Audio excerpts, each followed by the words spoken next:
Let me tell you a story that'll make you question everything you thought you knew about power, silence, and the cost of standing tall. This didn't happen somewhere far away, it happened right here. In the glaring sunlight of a highway most folks cross every day, never thinking twice about who sits behind the wheel or who wears the badge. The first thing you need to picture is a government SUV, steel gray, pulled off to the shoulder with the engine ticking, sun bouncing off the hood like a warning sign. Behind the wheel, hands gripping so tight the skin's cracked, sits Aurora Maynard, sunglasses hiding her eyes, expression carved from stone. You could pass her a dozen times and never know she was a major general in the army, just back from Brussels, carrying secrets that keep the country safe while most of us sleep. But all Officer Rick Delroy saw was a black woman who didn't look nervous enough for his taste. And that, was all it took. Delroy rolls up in his patrol car, tires screeching, baton swinging like an extra limb. He doesn't bother with questions, doesn't ask for ID. He knocks on a glass, a little too hard, voice dripping with that condescension only folks with too much power and too little oversight can muster. Hiding something in there, he sneers. She doesn't move, doesn't speak. That silence? It's like a slap in the face for a man who expects fear. Next thing you know, he's yanking open the door, dragging her out, no warning, no cause, just because he can. He slams her chest, right where the insignia sits, down onto the burning metal hood. The baton comes out. First her shoulder, then her back, and then he hits her face. Not a word, not a scream, just the sick sound of authority gone rotten. Someone screams from across the street. A woman. She didn't do anything. But Delroy grinds her glasses into the pavement, tells the bystanders to shut up and mind their own business. Her blood drips down her face, pooling in the dent he made on the car. Still, Aurora says nothing. Even cuffed, even bleeding, she stands head high, body iron straight, eyes that cut colder than steel. That's when people start to notice. Someone's filming from the sidewalk. Delroy shoves her in the patrol car, mutters about everything she's ever been, not meaning a damn thing now. But something in his voice, maybe it's the crowd. Maybe it's the way she refuses to be small wobbles. But the story's just getting started. Back at the station, Delroy rifles through her bag like it's trash. Tosses aside her things, finds her military ID, snorts. Probably bought this online, he says, letting the car drop to the ground, stained with her blood. She picks it up, not gentle, but precise, like she's reclaiming herself.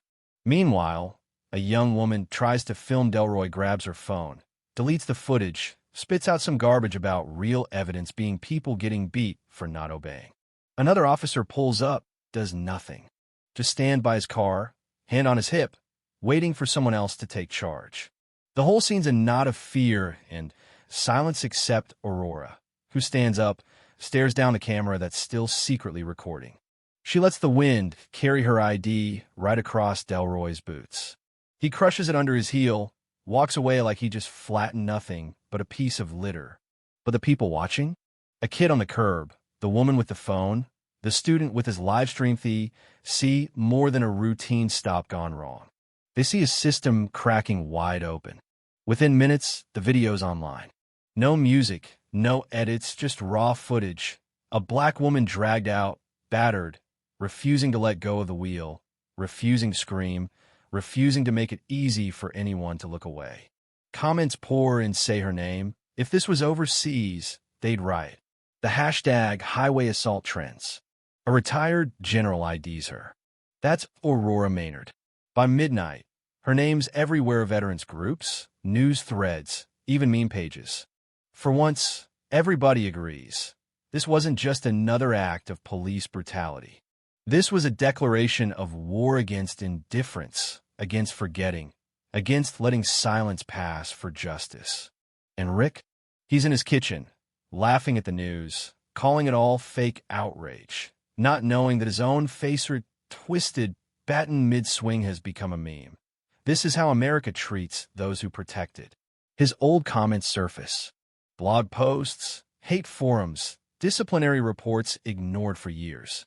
Even his own defense lawyer turns on him, filing to have Rick stripped of his badge for good. All the old wounds he left behind, people of color he hurt, silenced, broke, spill out like poison from a cracked dam. Aurora stays silent, refuses interviews, lawsuits, even hospital visits from senators she saved in battle.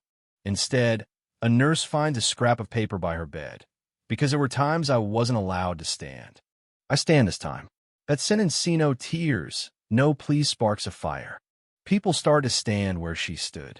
They print shirts, organize walkouts, and for the first time in years, the country feels like it might be waking up.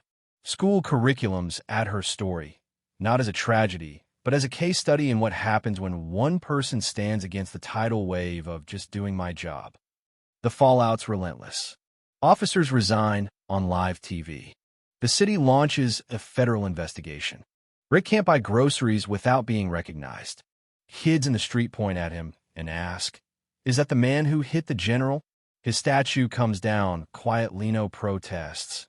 No noise, just gone one morning, replaced by a chalk line. Someone used to stand here. And then no one wanted to remember. But the system that propped him up? That's what takes the hardest hit. Oversight boards, city councils, the entire command chain, all forced to answer the one question no one wants to touch. If she weren't a general, would anyone care? In a council meeting, an officer lays his badge on the table and walks out. I will not let this badge die with my conscience. Internal files leak, showing how often Rick's violence was overlooked, how many warnings went ignored. Students hold silent protests. Survivors of Rick's brutality post their stories. For once, people listen not to rage, but to the bone-deep shame that comes from letting it all go unchecked. Aurora finally speaks at a public hearing. She doesn't call out Rick by name. She doesn't demand anything. She just stands and tells her truth, how she stitched her own wounds in a trench, how she carried a comrade's ashes home, how she learned that standing sometimes means saying nothing at all. I was trained to face live fire, she says, but I never imagined the hardest blow would come from someone wearing a badge. She doesn't ask for punishment. She asks for reflection, for people to see what's been there all along. And when she leaves, it isn't applause she gets. It's the sound of hundreds of people standing, not for her, but because they realize they've been sitting for too long. Rick comes to her, broken, begging forgiveness. Aurora looks past him. You didn't insult me. You insulted a generation that bled for this nation. When he drops to his knees, desperate, she tells him to start by remembering the names of the people he called animals. That's the kind of wound that never heals. The city issues apologies, official, scripted, but heavy with real regret. Names of victims scroll on a screen, not as martyrs, but as a roll call of all the times justice blinked and looked away. No applause, no flowers, just silence. A silence that for once isn't empty, but full of memory, of resolve, of a nation trying to stand up straighter because someone finally refused to bow. So I'll leave you with this, and you tell me, what's justice? Is it a verdict, a resignation, a toppled statue? Or is it one woman who didn't need to fight back because her silence, her standing, forced the rest of us to see the mirror for the first time in a long time? Let's hear your take. When is it right to stand? And when is it enough to simply refuse to bow? What do you think? Are we finally ready to listen, or is silence just going to win again?